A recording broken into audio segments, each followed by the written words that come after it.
Bienvenido a este podcast de perros y punto. Si es que llevas tiempo buscando un podcast relacionado con perros, porque hace tiempo que tienes a tu perro y le amas con locura. Sin embargo, cada vez te planteas más veces, oye, ¿qué es mi perro realmente? ¿Qué puedo aprender de él más para entenderlo mejor y hacerlo más felices? Pues aquí estás en el sitio adecuado, porque en este podcast siempre hablamos de perros y punto. Traemos a invitados, hablamos sobre temáticas específicas, hablamos sobre soluciones para problemas concretos, hablamos sobre todo lo que tiene que ver con tu perro en el día a día. Así que bienvenido al podcast Perros y punto.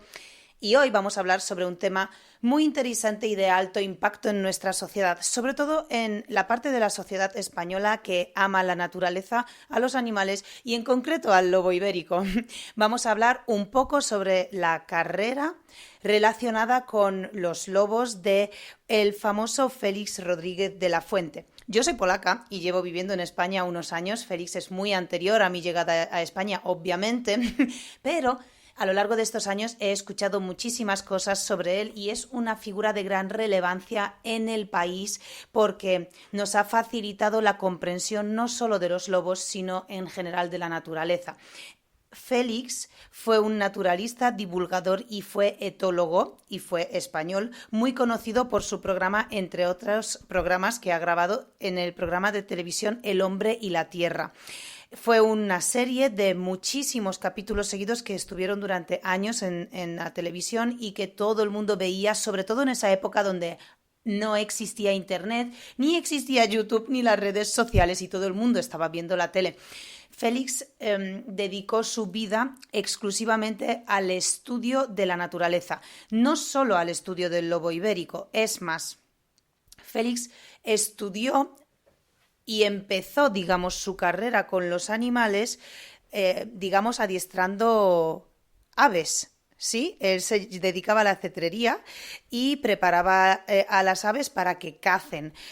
Y por lo tanto, a partir de aquí se hizo famoso, ¿bien? Porque entró en varios proyectos que impulsaron su carrera y por lo tanto a partir de allí es donde empezó a aparecer en las televisiones, etc. Entonces, su estudio o su carrera no fue destinada exclusivamente al estudio del lobo ibérico. Sí jugó un papel fundamental en la divulgación de la vida, del comportamiento de los lobos y también contribuyendo significativamente a la percepción pública y conservación de esta especie en España. En todos sus trabajos, en todos sus documentales sobre el lobo ibérico, Rodríguez de la Fuente se centró mucho en los aspectos de la biología, en los aspectos, ojo, de la ecología, que en esa época no fue tan típico como ahora, y se centró en los aspectos del comportamiento de estos animales. Uno de sus principales objetivos fue desmitificar la imagen negativa que tradicionalmente había rodeado al lobo. ¿Por qué? Porque en España los lobos hacían mucho daño a los ganaderos y a sus ganados. Bien, entonces fueron una fuerte amenaza para el hombre y todos los rebaños de la ganadería. Por lo tanto, al lobo se le negativizó mucho su imagen y Félix procuró durante toda su carrera desmitificar esta imagen tan negativa. Entre todas sus observaciones destacó la estructura social de los lobos y la jerarquía de las manadas de lobos, donde cada miembro tiene un rol específico que contribuye al bienestar del grupo. Nada tiene que ver con lo que ahora muchas veces se critica y se hace mal uso de las palabras como líder, grupo, alfa, beta, sumisión, dominancia, etcétera. Bien, porque esto ya es el uso de las palabras que ya sabéis, porque esto está en auge. Todos los días vivimos en las redes sociales el buen y el mal uso de las palabras y muchas veces en la interpretación propia que cada uno hace y muchas personas que ahora como que parece que te exigen a ti y a los demás hablar de una forma específica, que para algunas cosas están bien y para otras cosas nos estamos pasando un poco de frenada. Sin embargo, aquí hablamos estrictamente de las estructuras sociales y sí usamos la palabra jerarquía, pero en el buen aspecto, digamos, en la mejor de las interpretaciones, simplemente teniendo en cuenta que la jerarquía tiene que ver con los roles que cada individuo ejerce en un grupo y que siempre esos roles van en son del bienestar y de la mejora de la evolución y de la supervivencia de los grupos. Pues Félix abordó también temas como la forma en la que los lobos se comunican entre ellos ellos. La forma en la que cazan, que esto más adelante lo voy a desarrollar al detalle, también hablaba sobre la forma en la que crían a sus cachorros y también de la importancia de su presencia para el mantenimiento del equilibrio ecológico. En esta época el lobo había pocos ejemplares, casi estaba empezando la extinción y él le puso mucha importancia precisamente a la importancia de la presencia de estos animales, de esta especie, para mantener todo este equilibrio ecológico, ¿no?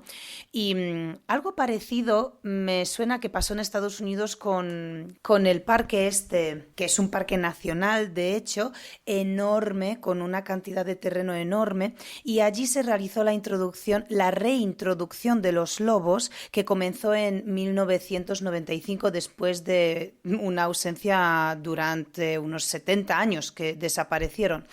Y esto es uno de los ejemplos más citados y estudiados de efectos tróficos en cascada, lo llaman así, ¿sí? Y también es un ejemplo de la restauración de ecosistemas, porque en este proyecto en concreto la reintroducción de los lobos ha tenido impactos profundos de alcance en el ecosistema de ese parque, como por ejemplo la regulación de poblaciones de las presas, la recuperación de la vegetación, el aumento en general de toda la biodiversidad, donde mejoraron no solo la vegetación, sino también los hábitats acuáticos. Esto ha llevado a un aumento en toda la diversidad, por supuesto, de la vida silvestre. Por ejemplo, los castores, que utilizan los árboles para construir presas, han visto mejorar sus condiciones de vida, lo que a su vez influyó en los ecosistemas acuáticos, beneficiando a varias especies de peces, aves acuáticas, etc. También cambió el comportamiento de las propias presas, es decir, los lobos han cambiado los patrones de movimiento y comportamiento de los alces y otros herbívoros, y esto ha permitido que ciertas áreas del parque se recuperen de la sobrepastura. Vamos, de los pastos que crecen de más. Y los herbívoros ahora evitan ciertas áreas donde se sienten más vulnerables a los ataques de los lobos, lo que permite que la vegetación de esas áreas se recupere también. También tuvieron un gran efecto en otros carnívoros, porque la introducción de los lobos afectó a otras especies carnívoras. Por ejemplo, se ha sugerido en algún punto que los coyotes han disminuido en algunas áreas, lo que podría beneficiar a especies de tamaño medio que eran depredadas o desplazadas por coyotes como el zorro o otras aves también de presa. Y luego, por supuesto, ganó mucho el parque en turismo ecológico, porque la introducción de los lobos ha atraído un interés significativo por parte de los naturalistas, fotógrafos de vida silvestre, turistas, vamos, que ha acabado beneficiando también a la economía local relacionada con el turismo. Que esto probablemente nos dé un poco más igual a nosotros, que somos amantes más de la naturaleza y de los lobos, y el turismo lo vemos como algo que negativiza por completo todas estas cosas. Sin embargo, es cierto que cuando la economía de una zona o de algo que se vuelve atracción turística aumenta, también permite y facilita muchas veces subvencionar, digamos, algunos proyectos que aumentan los cuidados y sobre todo profesionalizan más los cuidados de algunas áreas, de algunas zonas. Esto os lo digo por experiencia propia, porque recientemente Pablo y yo nos hemos ido a Ecuador a trabajar en un proyecto de detección de especies invasoras en la frontera de Ecuador, porque los turistas están trayendo muchas especies invasoras, lo que afecta a la biodiversidad en general y el ecosistema de las zonas de Ecuador, de la selva amazónica, y hemos estado trabajando con los guías de esa zona y con sus proyectos, y nos ha parecido muy interesante ver precisamente esto, cómo el, entre comillas, turismo, pero en este caso el turismo gestionado o en un intento de acabar de gestionarlo correctamente, sí atrae esa economía que le permite a los científicos tener proyectos que les subvencionan las investigaciones y permiten precisamente llegar a conclusiones, a estudios y a resultados mucho más eficientes, ¿no? Y más aclarecedores. Pero bueno, al margen de Estados Unidos, al margen del Parque Nacional de Yellowstone y al margen de Ecuador, volvamos a España y volvamos con nuestro Félix Rodríguez de la Fuente, que también hizo una grandísima labor en este aspecto. Porque hablando justo de esto, las conclusiones de Rodríguez de la Fuente también apuntaban a la necesidad de proteger al lobo ibérico y a su hábitat, precisamente argumentándolo porque su desaparición tendría tendría efectos negativos en la biodiversidad de los ecosistemas donde habitaban. La labor de Félix no solo fue científica y educativa, sino también de activismo. Y él luchó por la conservación del lobo ibérico mucho, en un momento en la que la especie estaba fuertemente perseguida y de verdad que estaba en peligro de extinción. Él nos hizo ver la importancia de la especie y nos hizo ver la buena parte de la especie, lo bueno que hacían para la naturaleza, lo que cambió mucho la forma de ver al lobo ibérico a los españoles, a todos aquellos españoles que no vivían los problemas que da el lobo ibérico porque no vivían cerca de ganaderos, pero tampoco vivían sus beneficios porque a lo mejor pues muchos de nosotros desde nuestra casa no somos científicos y no nos paramos a estudiar las consecuencias del impacto de una especie en un hábitat. Pero Félix nos lo trajo a todos al salón de nuestras casas y nos permitió comprender la naturaleza desde su máxima profundidad. Ahora me gustaría hablaros sobre los ciclos de caza de los lobos y en qué consiste la caza. Para mí particularmente es un tema muy interesante. En absoluto el trabajo de Félix se centró en ese área, para nada, se centró en un área muchísimo más global, es decir, mucho más que sobre el lobo ibérico. Él estudió la naturaleza, viajó por absolutamente todo el mundo, acercándonos la naturaleza de cualquier continente al salón de nuestra casa, no solo del lobo ibérico. Sin embargo, por mi parte, una de las cosas que más me fascinan de los perros es su funcionalidad, de los perros, quiero decir, de los lobos, ¿no? Y a consecuencia un poco los perros, aunque de forma más atrofiada. La funcionalidad. A mí me fascinan los ciclos de caza, los ciclos de cría y los ciclos y digamos las normas o las pautas comunicativas que utilizan esta especie en general. Los lobos y la subespecie de los perros, a mí me flipa la forma en la que se comunican. El lenguaje corporal es mi especialidad. Yo les observo todos los días, les analizo y les interpreto todos los días y aprendo de ellos todos los días. Por lo tanto, ya que no es tan fácil, digamos, hablar de la comunicación porque requiere señales corporales, gestos y algo muy visual, pues vamos a hablar un poco más de la caza, que aunque también es algo que molaría verlo de forma visual, es más fácil describirla, ¿no? Así que hablemos del ciclo de caza. Como todos sabéis, los ciclos de caza, después de los ciclos de caza, me gustaría hablaros un poco sobre las polémicas que generaron en los estudios de Félix Rodríguez de la Fuente, porque como siempre, todo lo que hacemos, todo lo que cualquier persona hace en el mundo, tiene un grupo o una parte de personas que lo apoyan y otra parte que lo critican. Esto nos pasa a todos, o sea, perdón, me ha salido así, no es que me compare ni muchísimo menos con absolutamente ninguna persona de relevancia, pero sí que es cierto que, bueno, al publicar contenido en redes sociales con frecuencia desde hace 5 años y con frecuencia digo que creo que nosotros publicamos unas 17 piezas de contenido semanales desde el 2019, mucho contenido. Nosotros también nos vemos expuestos a críticas muchas veces, bueno, pues claramente desde la falta de conocimiento de los usuarios, otras veces por algo muy ideológico, otras veces pues simplemente por rebatir, pero bueno, también no estamos exentos de críticas y él tampoco lo fue. Entonces luego os hablaré de los puntos en los que se le criticó a él para que vosotros mismos podáis analizarlo también y tengáis toda la información y saquéis vuestras propias conclusiones. Y antes de eso hablemos del ciclo de caza. Bien, pues Félix, a través de su trabajo divulgativo, especialmente en la serie El hombre y la tierra, nos ofreció una visión detallada y muy apasionada por su parte del comportamiento de los lobos, incluyendo sus tácticas y estrategias de caza. Muchos de los conocimientos sobre la caza de los lobos ya eran en realidad conocidos en la comunidad científica y también por todas las poblaciones propiamente locales que lo veían y que convivían con estos animales.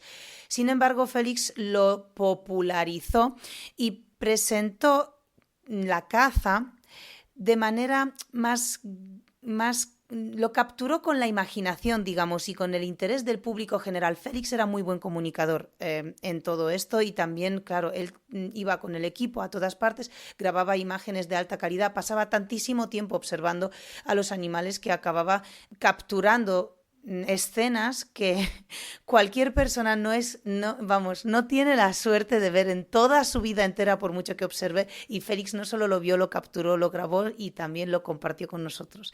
Total, que sus observaciones y las descripciones se basan en el comportamiento en los comportamientos que él había documentado y que estaban también documentados por etólogos y biólogos y, en fin, pues la fase del ciclo de caza se divide en 5, es decir, el ciclo de caza entero se divide en 5 fases. La primera fase es la búsqueda, localización y selección de la presa. Yo lo junto un poco, aunque se denomina localización y selección, yo también añado la búsqueda, porque al final localizar una presa la puedes localizar a nivel visual, la puedes localizar a nivel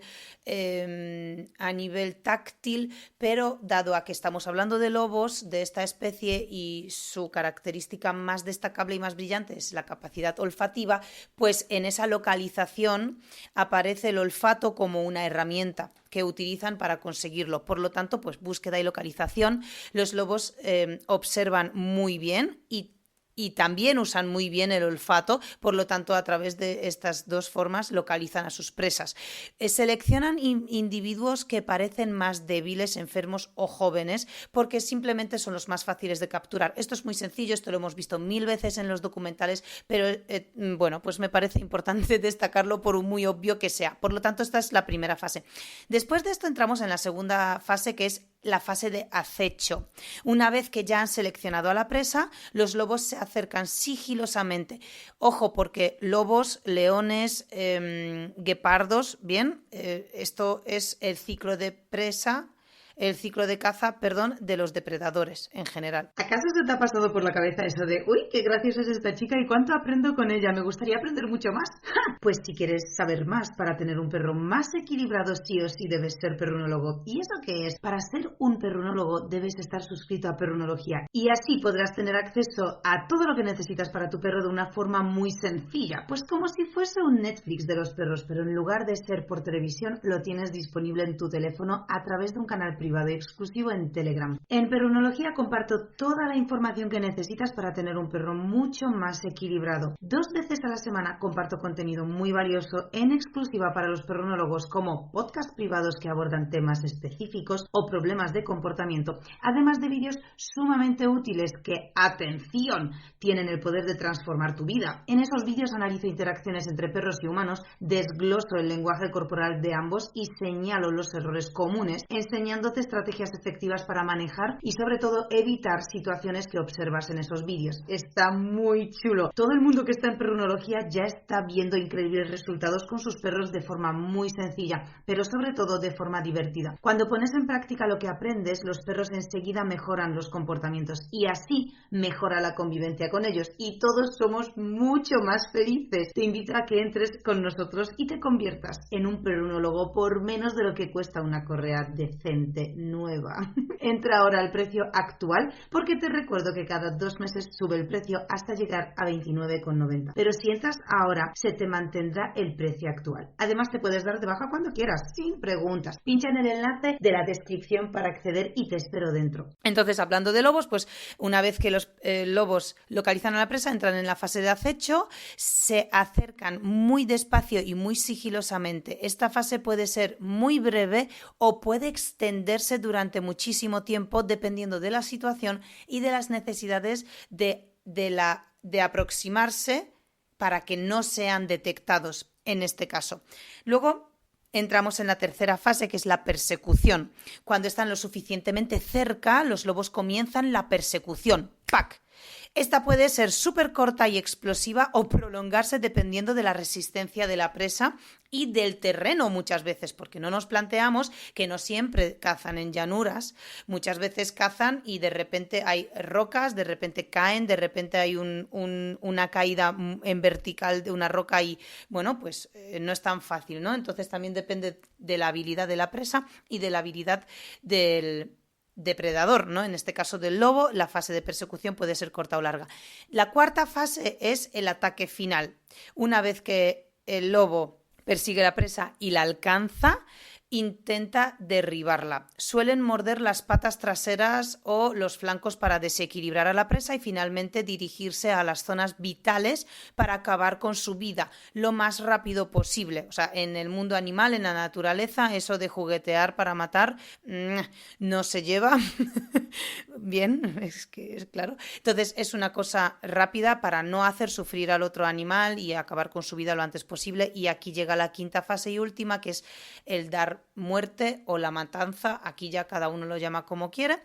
Una vez que la presa está inmovilizada, los lobos proceden a matarla, generalmente mordiendo el cuello para cortar la tráquea o las grandes arterias, que es cuando con más rapidez le dan muerte a la presa y con menos dolor, con menos sufrimiento y menos aparatoso todo. Todo esto en situaciones idílicas, ¿no? Obviamente ahora estaréis pensando, pues yo he visto una vez un vídeo en YouTube en la que un lobo, yo qué sé, no le mordió el cuello, empezó a, yo qué sé, a morderle las patas, a intentar darle muerte desde el lomo, desde las costillas. Sí, porque muchas veces por las circunstancias del entorno, pues no siempre es tan limpio como desequilibrarla, derivarla, sujetarla y llegar al cuello, morder de una y todo perfecto, ¿no? Hay muchas veces que se complica. Pero básicamente lo que os quería describir es este ciclo de caza de 5 partes en la que tenemos búsqueda y localización, acecho, persecución, ataque final y matanza o dar la muerte. Bien, una vez dicho el ciclo de caza, me gustaría hablar sobre algo muy interesante para mí, que no solo es en las propias fases del ciclo de caza, sino las estrategias y los tipos de ataque que se basan la mayoría de las veces en la coordinación del grupo y la adaptabilidad y también la explotación de sus puntos fuertes a nivel colectivo. O sea, a mí ya esto es que para mí yo me pierdo ya en esto, así que me pierdo porque me pongo a hablar y no paro. Así que voy a hablaros básicamente un poco sobre 6 formas un poco en la que los lobos pueden utilizar 6 estrategias para cazar. La primera se llama cerco y emboscada. Cuando hablamos de los nombres, en cada área científica se denominan con palabras distintas, pero generalizando un poco, cerco y emboscada. Los lobos pueden esparcirse y rodear a su presa desde diferentes direcciones. Cierran gradualmente el cerco para limitar las posibles vías de escape de la presa. Este método es especialmente efectivo en terrenos abiertos, donde la presa puede ser manejada por el grupo hacia puntos donde otros miembros de la manada la esperan para hacer una emboscada. La siguiente estrategia sería relevo en la persecución. Aquí es para persecuciones largas, especialmente cuando la presa es resistente y es rápida. Los lobos pueden turnarse en la caza, manteniendo a la presa en constante movimiento y agotándola gradualmente. No están liderando la persecución en un momento dado. Pueden seguir a cierta distancia, listos para retomar el relevo cuando otros se cansan. A mí esto me parece una brillantez. Yo no sé si ahora estás escuchándome abriendo los ojos y diciendo wow, pero es que para mí que un grupo de lobos tenga la capacidad de determinar, de observar, de analizar y de tomar conciencia de que uno de sus compañeros de grupo, digamos, está empezando a cansarse y ralentizar la velocidad y que toca relevarle, entonces voy a esperar en una zona específica para cuando llegue le relevo. O sea, a mí me parece precioso, tan bello que podría estar, observándolo durante horas. Me encanta. La tercera estrategia para cazar sería ataque desde múltiples frentes. Algunos miembros del grupo social de los lobos pueden atraer la atención de la presa por el frente o por los lados, mientras que otros se acercan sigilosamente por detrás o por los flancos para lanzar el ataque sorpresa. Esta táctica reduce la capacidad de la presa para defenderse o para escapar efectivamente, observando la zona y cogiendo aquellos atajos que se sabe o por los que se puede manejar con más agilidad. La cuarta estrategia son ataques dirigidos a puntos débiles. ¡Wow! Los lobos, gracias a su capacidad de observación y experiencia, que a mí ya sabéis de otros podcasts, si ya me seguís desde hace tiempo, sabéis que la característica de un perro que más me flipa es la capacidad de observación, porque hace a un perro astuto, hace a un perro con más capacidad de observación de su entorno, por lo tanto más aprendizaje. Es decir, básicamente es cuando un perro demuestra que usa la cabeza con sus actos. A mí me encanta la capacidad de observación. Así que bueno, pues los lobos, gracias a esa capacidad, pueden identificar los puntos débiles o las vulnerabilidades de su presa. Pueden dirigir sus ataques a esas áreas específicas, como por ejemplo las patas traseras para inmovilizar a la presa, o garganta o cuello o directamente para un golpe mortal. La quinta estrategia sería el uso del terreno. Los lobos son muy conscientes de su entorno y pueden usar el terreno a su favor, guiando a la presa por aquellas zonas donde su movilidad se vea reducida, como por ejemplo barrancos, zonas de mucha vegetación o contra barreras naturales. Esto les puede facilitar el ataque. Y por último, la sexta estrategia sería división y conquista. En casos donde la presa está en un grupo, los lobos pueden intentar dividir al grupo y aislar a un individuo, especialmente si es joven, viejo o parece que está cojo o enfermo, para reducir de esta forma el riesgo de no acabar cazándola y, por supuesto, reducir el esfuerzo del ataque.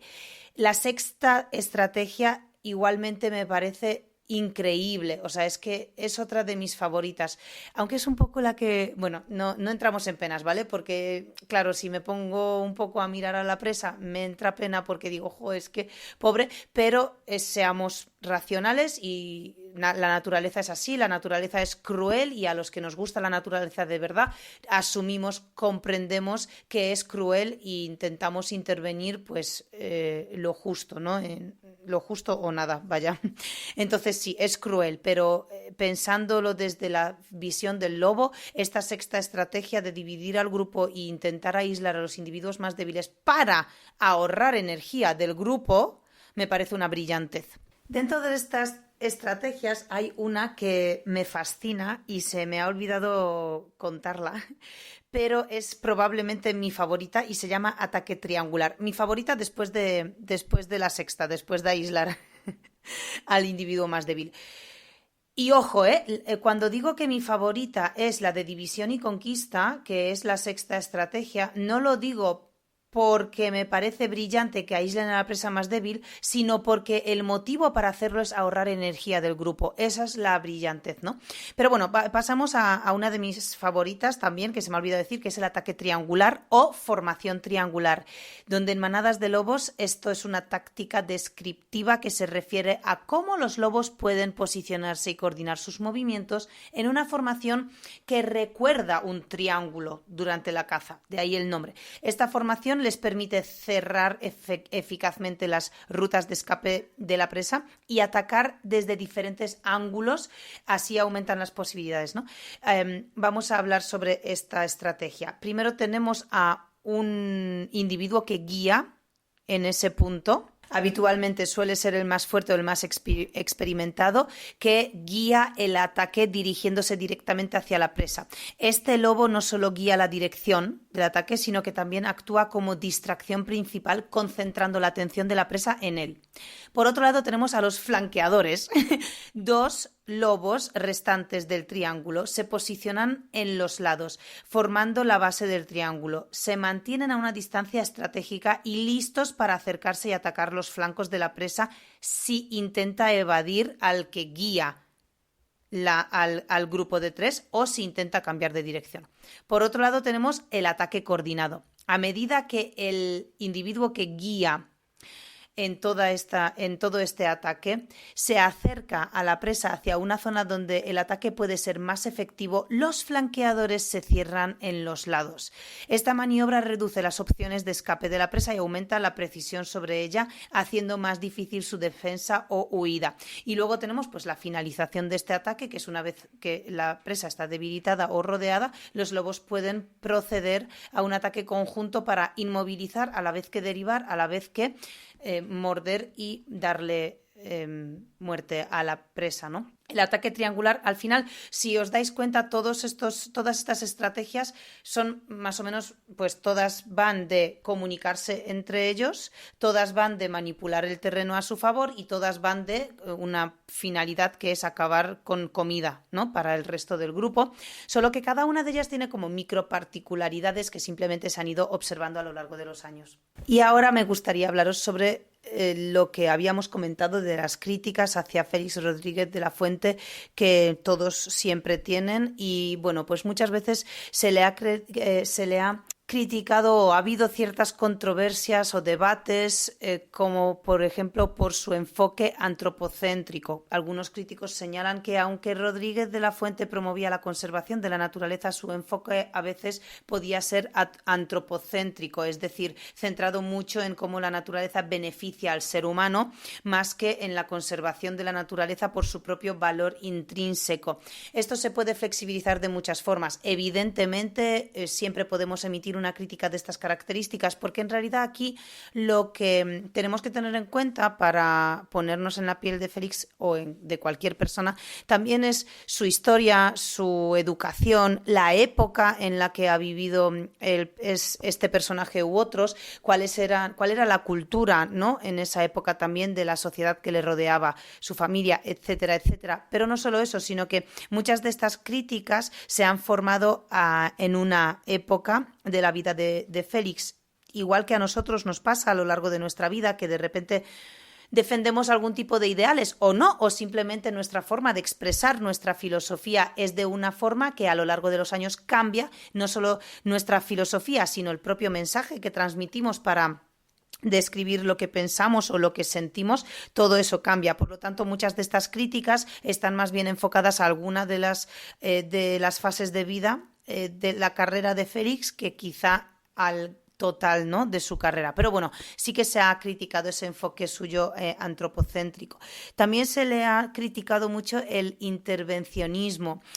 Esta crítica sí que se ha hecho sobre el nivel de intervención que él ha tenido en la naturaleza y a veces practicaba mucho en sus documentales. Algunas de esas prácticas, como por ejemplo la manipulación directa de los animales salvajes para la filmación, son vistas hoy en día con cierto escepticismo por la parte de la comunidad científica y la comunidad dedicada a la conservación. Yo esto lo entiendo, es verdad que él tenía una manipulación muy directa, la mayoría de los animales sí podía tenerlos en la mano, mostrarlos a la cámara, no, sí lo hacía, pero insisto que según la época, pues bueno, yo entiendo esta crítica, también yo no opino, yo solo os digo los datos que están extraídos, os doy un punto de vista muy objetivo. Se le criticó también muchas veces por la actualización científica, ¿no?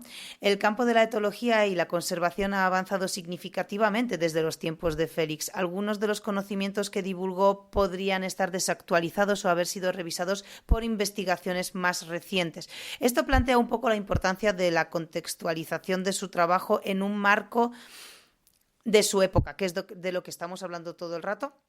Así que, reconociendo sus contribuciones, vamos a tener en cuenta, obviamente, que su trabajo, pues ahora mismo, él mismo lo realizaría de una forma distinta, pero jamás, nunca, perdamos de vista el impacto que tuvo él en estas personas, en varias, muchas generaciones y en una nación entera, donde al final es verdad que lo que más se lleva de él es la divulgación de la naturaleza.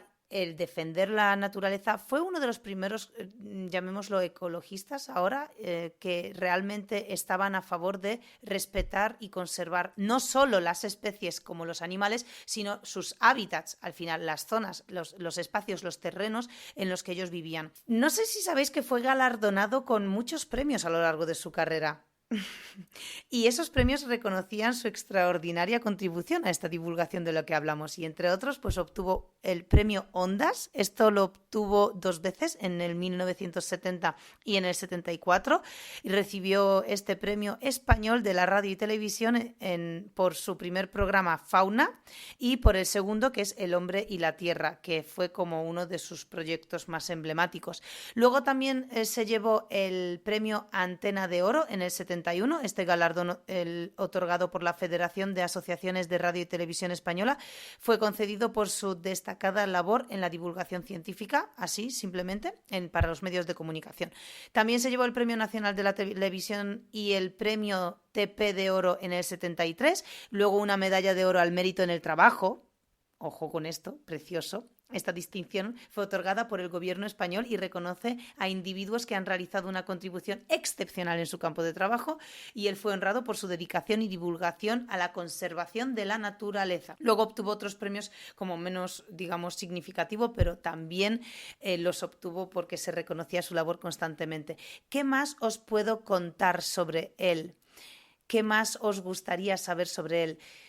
Me gustaría, para acabar este podcast y acabar de hablar un poco sobre su vida, decir que Félix tuvo una muerte trágica en un accidente de avión o avioneta, grabando uno de los documentales. Como bien sabéis, Félix no solo grababa en España, él grababa por todo el mundo y entre otros sitios, menos en Estados Unidos. Sí, en Estados Unidos creo que solo consiguió grabar en 2 sitios, uno de ellos fue Alaska, que fue justo donde murió, donde falleció en un accidente trágico, y fue a lo largo de la grabación de uno de los capítulos donde estaba enseñando pues los animales y la vida de la fauna silvestre en Alaska. Y esto, para los que eran muy amantes de Félix, es muy trágico realmente, porque es una muerte accidental. Siempre que hay una muerte accidental es trágica, pero sobre todo para todos los que le valoramos por lo que hizo, valoramos su carrera profesional y valoramos el impacto que tuvo. Para mí es chocante que muera encima haciendo justo su trabajo, ¿no? Que es como... Para mí le hace más leyenda aún, ¿no? Evidentemente, porque murió viviendo la naturaleza, murió mostrándonos la naturaleza y haciendo lo que más le gusta. Así que bueno, pues esa ha sido su muerte. Esto es lo que os puedo cortar de Félix. Nos regaló su conocimiento, nos regaló su pasión, nos regaló su vida y nos regaló su tiempo, sus observaciones, sus investigaciones. Varias veces, de hecho, estaba expuesto casi a la muerte a lo largo de los documentales que grababa, y acabó muriendo en uno de ellos. Así que aquí os dejo con la historia de Félix. Seguramente todos vosotros habéis visto en alguna vez imágenes de la naturaleza que solo él fue capaz de capturar en su día, por lo que también se llevó algunos premios porque realmente son excepcionales. Así que nos mostró cómo es la naturaleza, nos mostró cómo son los animales en su propio hábitat y se lo agradecemos enormemente. Gracias a él los estudios han avanzado hoy en día, se han actualizado y gracias a él sabemos mucho más, no solo sobre el lobo ibérico, sino también sobre los demás animales. Aquí os dejo con este podcast maravilloso que espero que os haya gustado. Si ha sido así, hacedme un comentario, y si os ha gustado y creéis que tenéis algún amigo que le gusta la ciencia, que le gusta saber sobre los científicos y que le gustó sobre todo en algún momento Félix, podéis compartir con este podcast, que será un placer también que nos escuchen vuestros amigos. Muchas gracias y nos vemos en el siguiente podcast. ¡Chao!